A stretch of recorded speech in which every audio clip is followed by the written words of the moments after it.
नमस्कार, स्वागत है आपका एबीपी गंगा में। मैं अवधेश बुलेटिन की शुरुआत करते हैं और सबसे पहले बात अहम खबर की। आंदोलन समाप्त करने पर संयुक्त किसान मोर्चा की बैठक में आज फिलहाल कोई फैसला नहीं हुआ।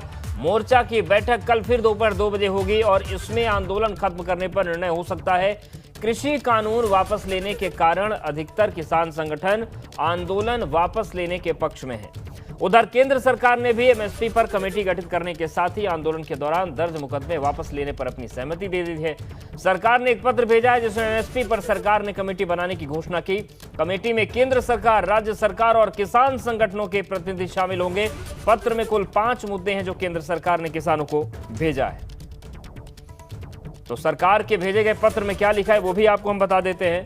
एमएसपी पर कमेटी बनेगी, केंद्र सरकार, राज्य सरकार, किसान संगठन शामिल होंगे। इसके अलावा भी कई महत्वपूर्ण बिंदु इसमें दिए गए हैं। ये बात हम अच्छी समझते हैं कि सरकार ने कुछ लिखित रूप में एक प्रस्ताव दिया। वो अंतिम प्रस्ताव वो भी नहीं मानते, हम भी नहीं मानते।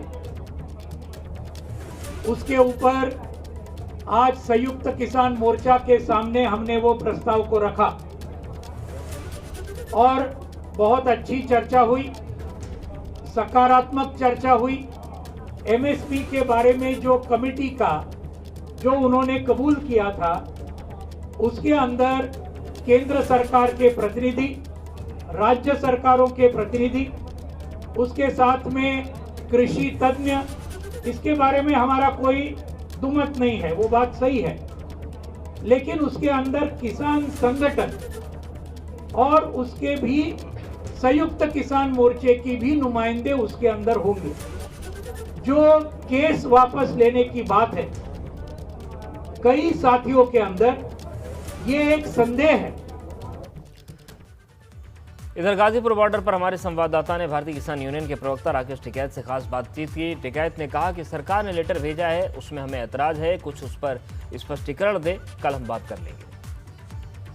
राकेश टिकैत जी इस वक्त हमारे साथ मौजूद है खास बातचीत के लिए। सर, आज मीटिंग हुई एसकेएम की, उस मीटिंग में क्या निकला और कहां पर पेच अटका हुआ है? सर, उन्होंने वो भेजा, उन्होंने लेटर भेजा कि हम ये काम कर देंगे। उसमें हमको ऐतराज है, कुछ उसका स्पष्टीकरण दे दो तो कल फिर उस पर विचार कर लेंगे। सर, लेटर में क्या क्या लिखा हुआ है? सर, लेटर में लिखा हुआ है कि हम मुकदमे वापसी कर लेंगे, आंदोलन जैसे ही खत्म होगा तो उसको वापसी कर लेंगे हम। ठीक है, मुकदमे ये प्रक्रिया शुरू कर देंगे। और कुछ स्टेट के उन्होंने नाम नहीं लिए, उत्तराखंड का नाम नहीं लिया, मध्य प्रदेश का नाम नहीं लिया, तो ये ना रह जा फिर अगवा हमने तो कहा था, हमने तो इन पर समझौता हुआ। अभी ट्रैक्टरों की कोई बात नहीं करी दिल्ली में। वे ट्रैक्टर नए देंगे, पुराने देंगे, वही देंगे। वे खराब हो गए, उनको ठीक करवाओगे, नहीं करवाओगे, कौन उनको लेने जाएगा? क्या उनके कागज पत्तर मांगेंगे? कोई 10 साल पुराने भी है, वे छोड़ देंगे, उन्हें तोड़ेंगे, क्या करेंगे?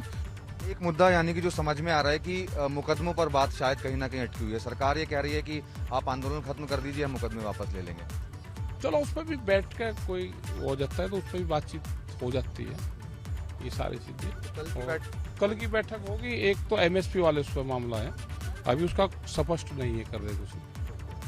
यानी कि कल के बाद हम ये माने कि आंदोलन खत्म हो सकता है या अभी चलता रहेगा? खत्म की क्यों गारंटी लो? खत्म की तो तुम 15 दिन से ले रहे, खत्म की कोई गारंटी ना लेना। खत्म की ना लो गारंटी, कहाँ से पाठ पड़ दिया खत्म का? ये थे राकेश टिकैत जी, जिनका साफ तौर पर यह कहना है कि कल 2 बजे एक बार फिर से एसकेएम की बैठक है और उस बैठक में निर्णय लिया जाएगा कि इस आंदोलन, ये जो आंदोलन है अब किस करवट बैठेगा। और अब बात करते हैं विजय तिलक की।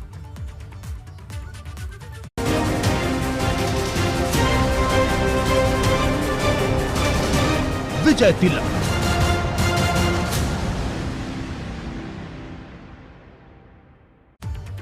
लखनऊ में बीजेपी मुख्यालय पर 11 दिसंबर को एक बड़ी बैठक होने जा रही है। 2022 के चुनाव को लेकर बैठक में रणनीति बनेगी और 6 क्षेत्रों में निकलने वाली यात्राओं का रूट मैप तय होगा। बैठक में प्रदेश अध्यक्ष स्वतंत्र देव सिंह, महामंत्री संगठन सुनील बंसल शामिल होंगे। प्रदेश पदाधिकारी भी बैठक में शामिल होंगे। यूपी प्रभारी और यूपी चुनाव प्रभारी भी मीटिंग में शामिल हो सकते हैं। भारतीय जनता पार्टी में ज्वाइनिंग का सिलसिला लगातार जारी है। आज लखनऊ में 7 नेताओं ने अपने समर्थकों के साथ भाजपा का दामन थामा। भाजपा ज्वाइनिंग कमेटी के अध्यक्ष लक्ष्मीकांत वाजपेयी और सदस्य दयाशंकर सिंह की मौजूदगी में इन्हें पार्टी ज्वाइन कराई गई। बदायूं से 5 बार के विधायक राम सेवक पटेल ने घर वापसी की। वो पहले भाजपा और उसके बाद निर्दलीय विधायक रह चुके हैं।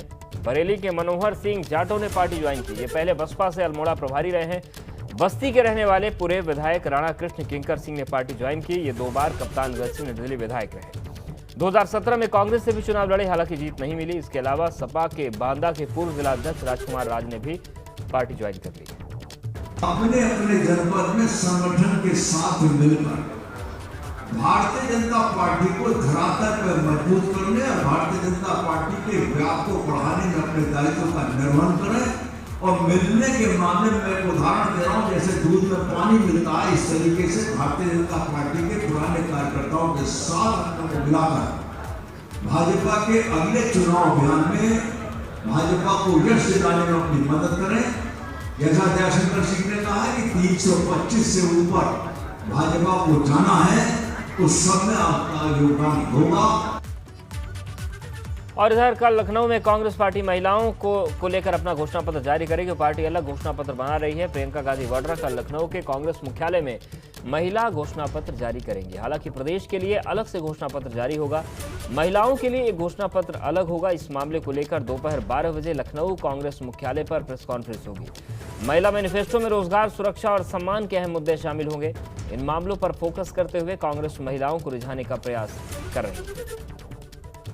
एक अलग से महिला का घोषणा पत्र बनाया है, जिसमें हम महिलाओं के लिए जो हम करना चाहते हैं जी, वो खास एक अलग घोषणा पत्र बनाया है, उसको हम कल जारी करेंगे। आगामी विधानसभा चुनाव को लेकर कांग्रेस अपनी तैयारियों को अंतिम रूप देने में लगी हुई है। जो पार्टी का घोषणा पत्र है उसको अब अंतिम रूप दिया जा रहा है। कांग्रेस महासचिव और उत्तर प्रदेश की प्रभारी प्रियंका गांधी वाड्रा लखनऊ में है और लगातार यहां पर बैठकों का सिलसिला जारी है। घोषणा पत्र समिति की बैठक हुई, उसके बाद अगर आज की बात करें तो स्ट्रैटेजी कमेटी, चार्जशीट कमेटी और तमाम यहाँ पर बैठकें हुई और प्रियंका गांधी ने ये ऐलान किया कि पार्टी महिलाओं के लिए जो उसका घोषणा पत्र है उसको जारी करेगी। घोषणा पत्र जारी होगा, जाहिर सी बात है उसमें वो वादे भी साफ नजर आएंगे जो महिलाओं के लिए प्रियंका गांधी पहले ही कर चुकी हैं और बस इंतजार है तो उस घोषणा पत्र के जारी होने का। और दीपक सिंह ने एक बात और साफ तौर पर कही, उन्होंने कहा कि जब ये घोषणा पत्र जारी होगा तो बहुत से लोगों के पेट में दर्द भी होगा।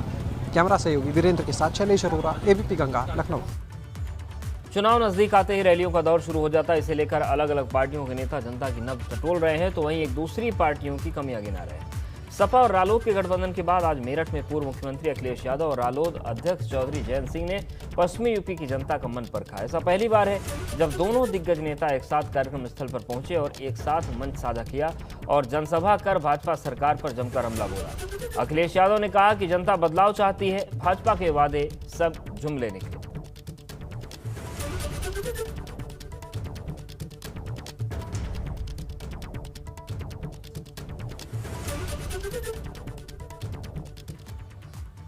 उधर अखिलेश यादव ने ट्वीट कर पीएम मोदी के लाल टोपी वाले बयान पर पलटवार किया। उन्होंने कहा कि भाजपा के लिए रेड अलर्ट महंगाई का, बेरोजगारी का है, किसान मजदूर की बदहाली, हाथरस लखीमपुर का रेड अलर्ट है। दरअसल गोरखपुर में बिना किसी का नाम लेते हुए पीएम नरेंद्र मोदी ने गहरा तंज कसते हुए कहा था कि लाल टोपी वाले यूपी के लिए रेड अलर्ट है, इन्हें सिर्फ लाल बत्ती के लिए सत्ता चाहिए।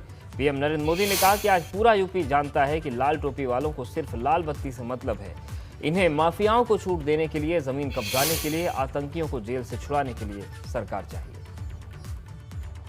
पूरा यूपी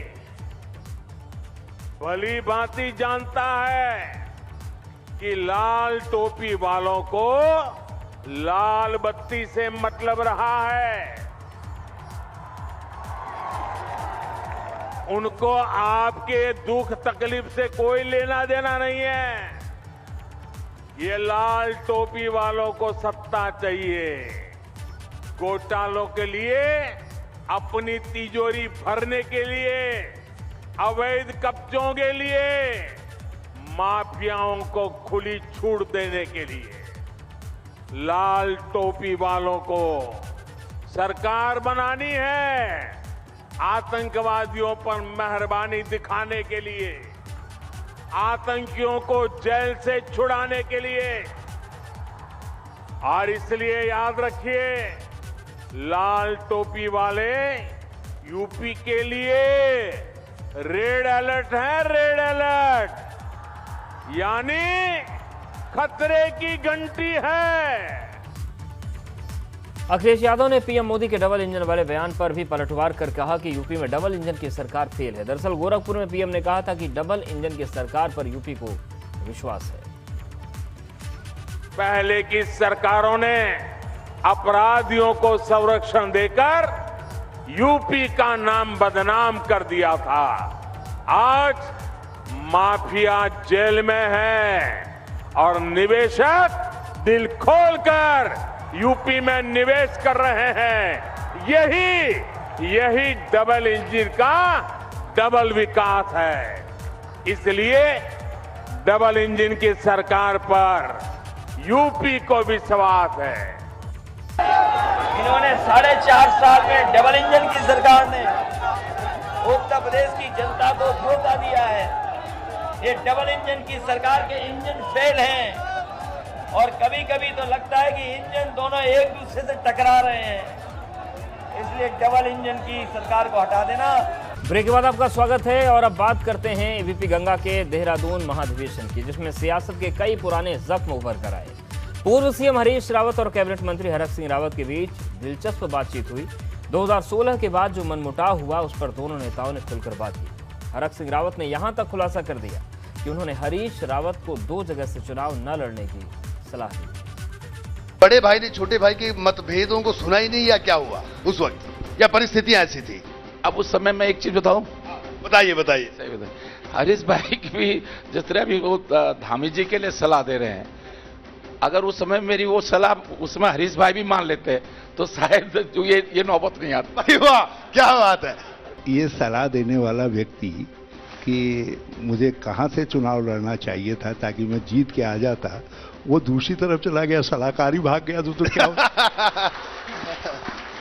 मतलब आपका कहना है कि सलाहकारी आपको छोड़ के चले? मैं हरीश भाई एक बात कहूंगा, हरीश भाई मैं कहूंगा, जब मैं विपक्ष का नेता था, मैं विदेश गया हुआ था, लौट के आया जब खंडूरी जी दोबारा निसंख्य हट के मुख्यमंत्री बने, और जब मुझे पता चला कि खंडूरी जी कोटद्वार से चुनाव लड़ेंगे, जबकि मैं तो कांग्रेस से था, लीडर ऑपोजिशन था, लेकिन मैं खंडूरी जी के घर पे गया। मैंने खंडूरी जी को मैंने कहा साहब देखो राजनीति अपनी जगह है, मैं आपका छोटा भाई हूं और मेरी सलाह है आपको कि आप कोटद्वार से मत चुनाव लड़ना। उस दिन तो उन्होंने मान लिया, बाद में लड़ गए चुनाव, क्या हुआ, हार गए चुनाव कोटद्वार से। हमारे मतभेद इतने गहरे थे कि मैं इनके गांव में एग्रीकल्चर महाविद्यालय का इनके पिताजी के साथ शिलान्यास करके आया और एक ही हेलीकॉप्टर में साथ आए, और जब ये दिल्ली से लौट करके आए तो सरकार तोड़ने वाले सौदागरों को साथ ही ले आए।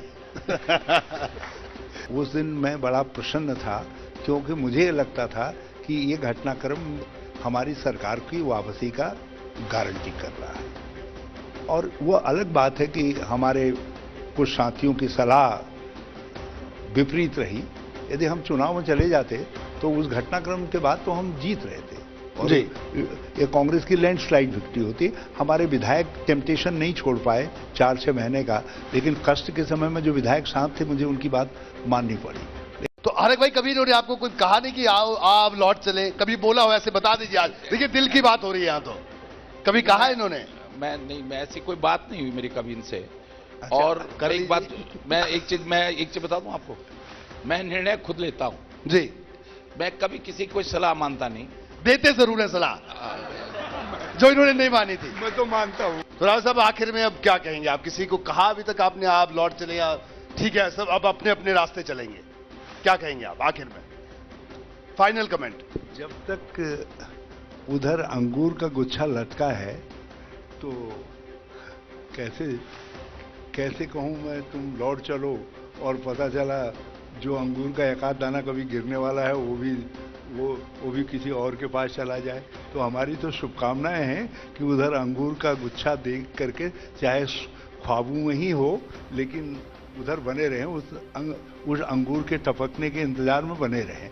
हैं उत्तरकाशी की, जहां पर गंगोत्री धाम पर बर्फ की सफेद चादर बिछ गई है। सोमवार को दिन भर बर्फबारी के चलते धाम का नजारा बेहद खूबसूरत दिखाई दे रहा है। हालांकि बर्फबारी से सेब कारोबारियों के चेहरे खिल गए हैं। इसके साथ ही साथ जिले के दूसरे ऊंचाई वाले इलाके बर्फ से ढक गए हैं और बारिश के चलते निचले इलाकों में कड़ाके की ठंड बढ़ गई है।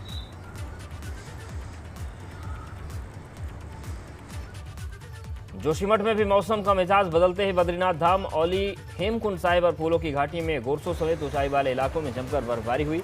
इसके साथ ही नंदा देवी, नीलकंठ, कामेट, माणा और हाथी गोड़ी समेत दर्जनों चोटियां बर्फ से ढक गई। बद्रीनाथ धाम में 3 इंच तक बर्फ की मोटी चादर बिछ चुकी है। साथ ही क्षेत्र में कड़ाके की ठंड पड़ रही है।